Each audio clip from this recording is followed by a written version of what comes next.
এই দেখো রান্নাটা করছি আজকে শাকের রান্না, একদম নতুন রান্না শাকের।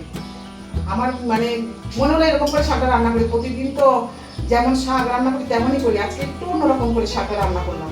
তোমরা দেখবে কেমন করে শাকটা রান্না করেছি, পুরো ভিডিওটা দেখো আমি কেমন করে শাকটা রান্না করি। শাক তো তোমরা অনেকভাবেই খেয়েছো, একবার এভাবে বাড়িতে বানিয়ে দেখো, ছোট থেকে বড়রা খুব পছন্দ করবে। চলো বন্ধুরা রেসিপিটি শুরু করি। হ্যালো বন্ধুরা, তোমরা সবাই কেমন আছো? আমি ভালো আছি। আজকে আবার একটা রান্না নিয়ে এসেছি, এই দেখো শাক রান্না করবো। শাকগুলো তোমাকে দেখাতে পারিনি, আমি কেটে ফেলেছি আগে থেকে। দেখো শাকের যে শাক তো কেটেছি, তার সঙ্গে শাকের যে ডাটাগুলো সেগুলো কেটেছি। এটা কেমন করে রান্না করবো তোমরা দেখো।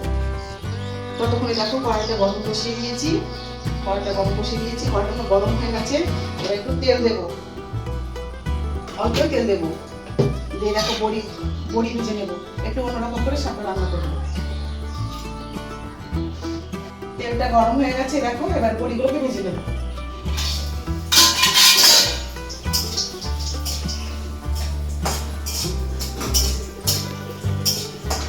ভাজা হয়ে গেছে, এবার তুলে নিচ্ছি। আবার বেশি ভাজলে পর তেতো হয়ে যাবে।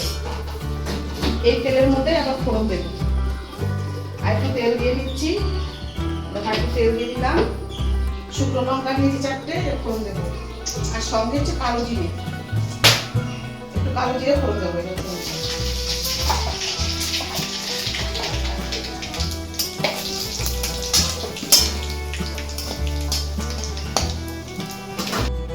আগে থেকে যে শাকগুলো ধুয়ে রেখেছি, এবার এর মধ্যে দিয়ে দেবো। কাঁচা লঙ্কাগুলো দিয়ে দিচ্ছি। শাকগুলো দিয়ে দেবো, নুন দেবো একটু। আর এই শাকগুলো কিন্তু তোমাদের বলছি না সেটাকে, দেখুন ডাঁটা শাক, সে বলে না বাংলা ডাঁটা বলে না, সেই বাংলা ডাঁটা শাক, ডাঁটা সত্যি রান্না করছি। নাড়িয়ে দেবো এবার নুনটা দিয়ে, সেদ্ধ হয়ে যাবে জলে। আমি একটু জল ব্যবহার করবো না। আমি ওই শাকে যে নুন দিলাম, এই নুনটাতে শাকে জল উঠে যাবে। দেখো জল উঠে গেছে, এই দেখো জল উঠে গেছে, জল উঠে গেছে। আমি এক্সট্রা কোনো আর এখানে এই দেখো জল, আমি এক্সট্রা কোনো আর জল ব্যবহার করবো না। এই জলে আমার শাকটা রান্না হবে। একটু ঢাকা দিয়ে দেবো, এটাকে ঢাকা দিয়ে দেবো।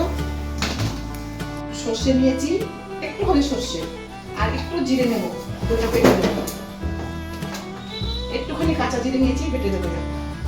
আর লঙ্কা তো চেরা আগে দিয়ে দিয়েছি, লঙ্কা দেবো না।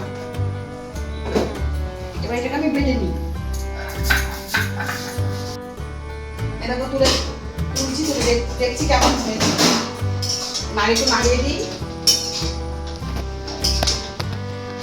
নাড়িয়ে দিয়েছি।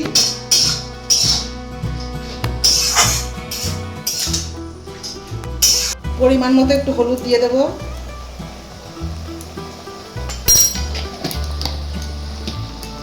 আবার নাড়িয়ে নেব।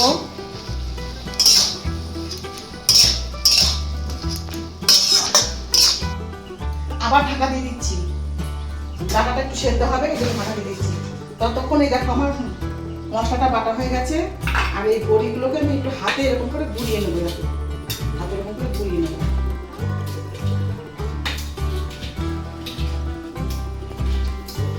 এটা তুলে দেবো, তুলে দেখি কেমন সেদ্ধ হয়েছে। সেদ্ধ হয়ে গেছে। এবার এই বড়ি যেগুলো গুঁড়িয়ে রেখেছিলাম, এই বড়িগুলো দিয়ে দেবো। একটু ভালো করে নাড়িয়ে দেবো। এই যে মশলাটা বেটে রেখেছিলাম, এটা দিয়ে দেবো। এবার একটু চিনি দিয়ে দেবো, দিয়ে দিলাম। এই দেখো নাড়িয়ে দিলাম।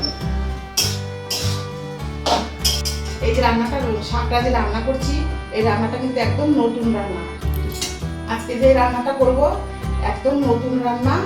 রান্নাটা কেমন করে কি করব চলো আমাদের সাথে দেখবে। রান্নাটা একদম নতুন স্বাদের রান্না, যেরকম শাক রান্না করি সেরকম না, হতে পারে অন্যরকম রান্না। রান্নাটা কেমন করে করবো তোমরা একটু ফলো করে দেখো। তোমরা একটু রসুন দেখতে পাচ্ছ, যদি একটু রসুন অ্যাড করো আরো ভালো লাগবে, কিন্তু আমি তো একটু নিরামিষই করে দিই।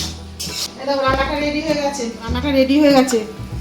এবার নামিয়ে নেবো, দিয়ে গরম গরম ভাতে সার্ভ করব। রেডি হয়ে গেছে, তোমাদের সামনে দিয়ে চলে এসেছি। এবার আমরা ভাত দিয়ে, গরম ভাত দিয়ে এটাকে খাবো। আর রান্নাটাকে ফলো করবে, পাশে থাকবে, যেমন পাশে আছে সেরকম পাশে থাকবে। আবার একটা নতুন একটা রান্না নিয়ে আসবো। লাইক, শেয়ার, কমেন্ট করবে, আর রান্নাটা কেমন হয়েছে একটু কমেন্ট করে জানাবে। একদম নতুন রেসিপিটা আবার একটা অন্য রান্নার সাথে আসছে, তখনের জন্য টাটা।